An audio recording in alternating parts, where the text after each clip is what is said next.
Good morning students. मागच्या लेक्चरमध्ये आपण बेसिक कन्सेप्ट बघितल्या होत्या. त्यानंतर 2-3 लेक्चर्समध्ये मी काही पी पी टी टाकल्या होत्या. ते पी पी टी तुम्हाला राईट करायच्या होत्या नोटबुकमध्ये, की ज्याच्यामध्ये व्हॅलेन्सीज होती, त्यानंतर फंक्शनल ग्रुप्स होते, जसं की अल्कीन, अल्काइन्स, अल्डिहाइड, कीटोन्स, की 10वीपर्यंत हे तुमचं बऱ्यापैकी हा सिलेबस झालेला आहे. परंतु काही विद्यार्थ्यांना ते रिवाईज करण्यासाठी आपण ते परत रिपीट केलं होतं. आता आज आपण बघणार आहोत first chapter, some basic concepts of chemistry. आता यामध्ये 11th जे चॅप्टर आहेत, फर्स्टली आपण ते बघूया.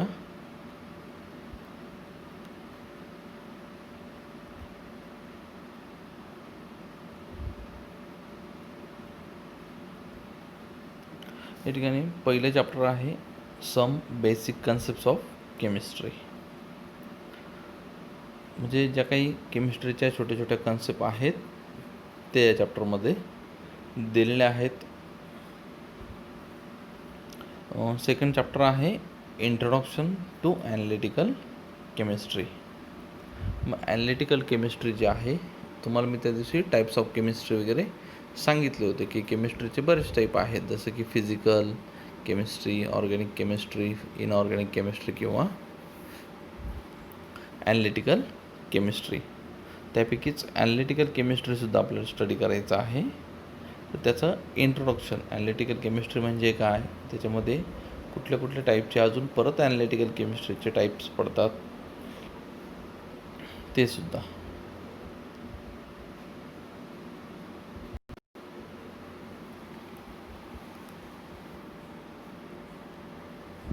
त्यानंतर आहे third chapter, basic analytical techniques.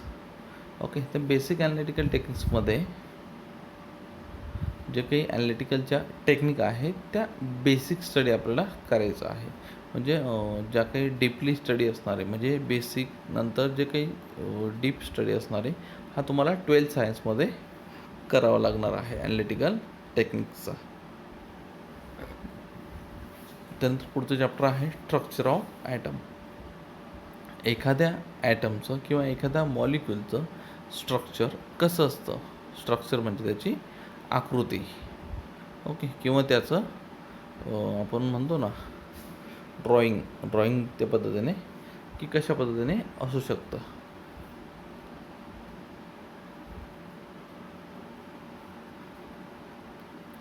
त्यानंतर आहे केमिकल बॉन्डिंग.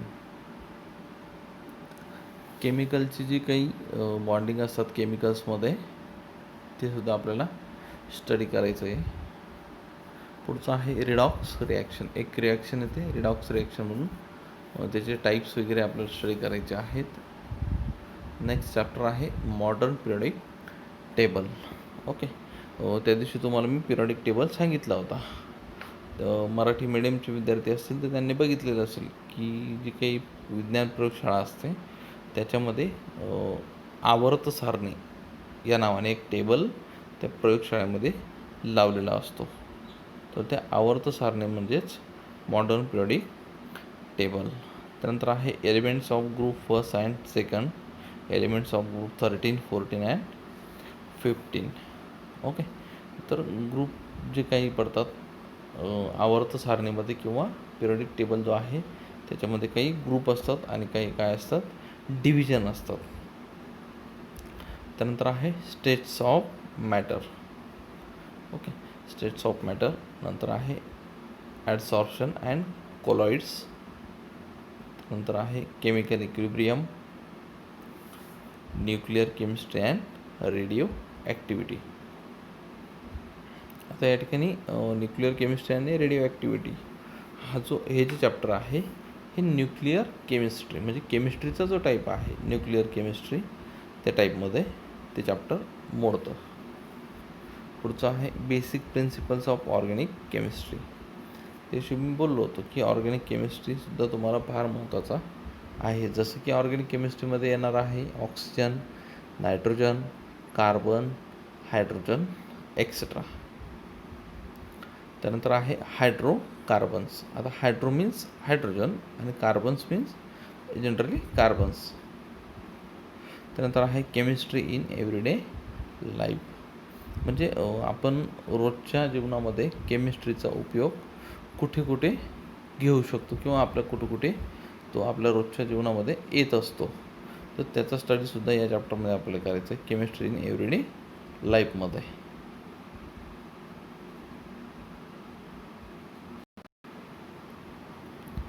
त्यानंतर चॅप्टर आपण स्टार्ट करणार आहोत, some basic concepts of chemistry. याच्यामध्ये सर्व बेसिक दिलेले आहे. या चॅप्टरवरती तुम्हाला एक्झामला डेफिनेशन्स असतील किंवा याच्यामध्ये जे काही टाईप्स दिलेले असतील ते विचारले जातील. आता इंट्रोडक्शनमध्ये काय आहे की कन्सेप्ट ऑफ केमिस्ट्रीमध्ये, chemistry is the study of matter, its physical and chemical properties and the physical and chemical changes it undergoes under different conditions. Okay, केमिस्ट्रीची आपण डेफिनेशन त्या दिवशीसुद्धा आपण बघितली होती की जे काही फिजिकल किंवा केमिकल प्रॉपर्टीज असतात एखाद्या केमिकलच्या किंवा एखाद्या मॅटरचा, त्या स्टडी करणं. ओके, एखाद्या मॅटरच्या किंवा एखाद्या केमिकलच्या फिजिकल प्रॉपर्टीज स्टडी करणं आणि त्याच्यात वेगवेगळ्या कंडिशन कोणत्या असतात त्यालाच म्हटलं जातं chemistry.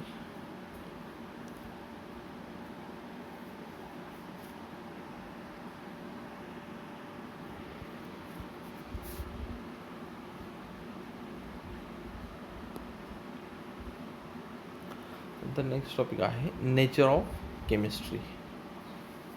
Chemistry is traditionally classified further into 5 branches.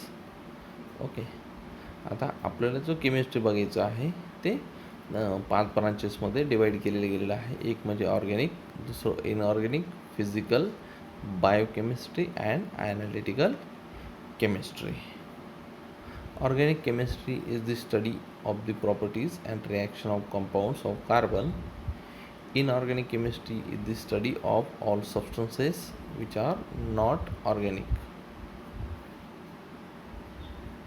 Okay, organic chemistry जी आहे आपल्याला स्टडी करायचे आहेत की कार्बनच्या रिॲक्शन असतील किंवा त्याच्या प्रॉपर्टीज असतील, त्याचा आपल्याला या ठिकाणी स्टडी करायचं आहे. Inorganic chemistry is the study of all substances which are not organic.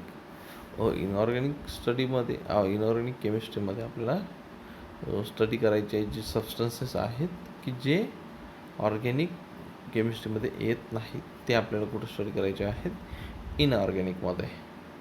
म्हणजे ऑर्गॅनिकच्या विरुद्ध इनऑर्गॅनिक. त्यानंतर आहे physical chemistry is the study of principles underlining chemistry. Okay, physical chemistry काय करतं की जे काही प्रिन्सिपल म्हणजे तत्त्व दिलेले आहेत, जे काही सायंटिस्ट वगैरे असतील त्यांनी जे काही तत्त्व मांडलेले आहेत त्याचा स्टडी या ठिकाणी फिजिकल केमिस्ट्रीमध्ये आपल्याला बघायचं आहे.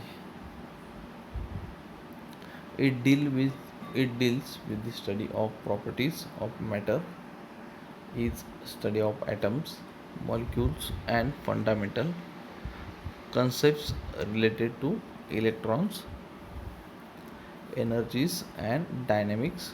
Therein it provides basic framework for all the other branches of chemistry.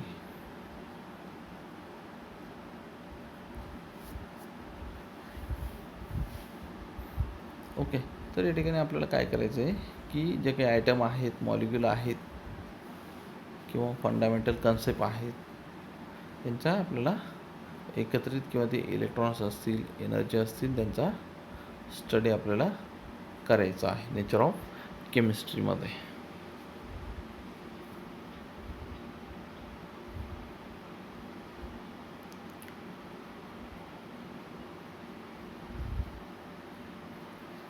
त्यानंतर नेक्स्ट टॉपिक आहे या चॅप्टरमध्ये मॅटर. ओके, की मागच्या वर्षीसुद्धा तुम्ही म्हणजे 10वीला असतानासुद्धा मॅटर जे काही असतील त्याचा स्टडी केलेला आहे. Okay, you have learned earlier that matter occupies space and has mass. Matter can be further classified into pure substances and mixtures on the basis of chemical composition. आता आपल्याला मॅटरचं या ठिकाणी डिफरंट टाईप्स बघायचे आहेत. तर बघा टेबलमध्ये दिलेले आहे मॅटर, त्यानंतर त्याचे 2 टाईप पडतात मॅटरचे, एक प्युअर सबस्टन्सेस आणि एक मिक्सचर. प्युअर सबस्टन्सेसमध्ये आधी बघू तर त्याच्यामध्ये परत 2 टाईप पडतात, एक एलिमेंट्स आणि एक कंपाऊंड्स. कंपाऊंड्समध्ये टाईप काही दुसरे कुठलेच पडत नाही, परंतु एलिमेंटमध्ये 3 प्रकारचे मॅटरचे टाईप पडतात. एलिमेंट्समध्ये एक आहे मेटल्स, दुसरा आहे नॉन मेटल आणि तिसरा आहे मेटलॉइड्स. आणि हा जो काही मॅटरचा मिक्सचर हा टाईप आहे, मिक्सचर टाईपमध्ये होमोजिनियस आणि हेट्रोजिनियस हे त्याचे 2 टाईप पडतात. याचे डिटेल स्टडी आपण नेक्स्ट लेक्चरमध्ये बघणारच आहोत की होमोजिनियस मिक्सचर काय असतं, हेट्रोजिनियस काय असतं, प्युअर सबस्टन्सेस म्हणजे काय, किंवा एलिमेंट्स कंपाऊंड्स म्हणजे काय, मेटल नॉन मेटल म्हणजे काय, याचा बेसिक स्टडी जो असणार आहे या चॅप्टरमध्ये बराचसा आपल्याला स्टडी करायला मिळणार आहे.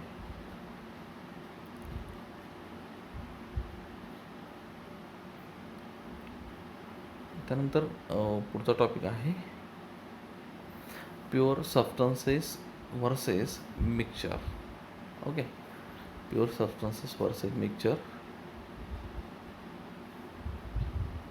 Pure substances have a definite chemical composition. They always have the same properties regardless of their origin. Mixture have no definite chemical composition and hence no definite properties. Okay, pure substances जे काय असतात त्याला definite chemical composition असतं. They always have the same properties regardless of their origin. त्यांच्या properties काय असतात, जवळजवळ काही मिक्सचरच्या सेम असतात.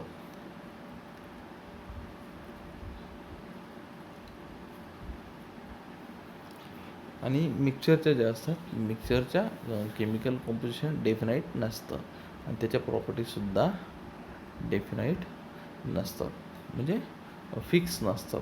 जसं प्युअर सबस्टन्सचे प्रॉपर्टीज जे काय असेल सारखं असेल आणि केमिकल कॉम्पोजिशनसुद्धा डेफिनाईट असणार आहे. एक्झाम्पल दिलेले त्या ठिकाणी की example of pure substances, pure metal असेल किंवा डिस्टिल वॉटर असेल. आणि मिक्सरचे एक्झाम्पल आहेत, पेंट असेल म्हणजेच मिक्सचर ऑफ ऑइल, त्याच्यामध्ये पिगमेंट असेल किंवा ॲडिटिव्ह असेल. त्यानंतर आहे एक्झाम्पल ऑफ मिक्सचरमध्ये कॉन्क्रीट येतं. ओके, कॉन्क्रीट माहिती आहे तुम्हाला, कॉन्क्रीटीकरण म्हणतो ना आपण. A mixture of sand, cement and water, ते काय आहे मिक्सचरचं टाईप आहे. आणि प्युअर सबस्टन्स काय आहे, मेटल किंवा डिस्टिल वॉटर. जो काही बाकीचा आता पुढचा आपला लेक्चर आहे, पुढचं लेक्चर आपण नेक्स्ट डेला बघू.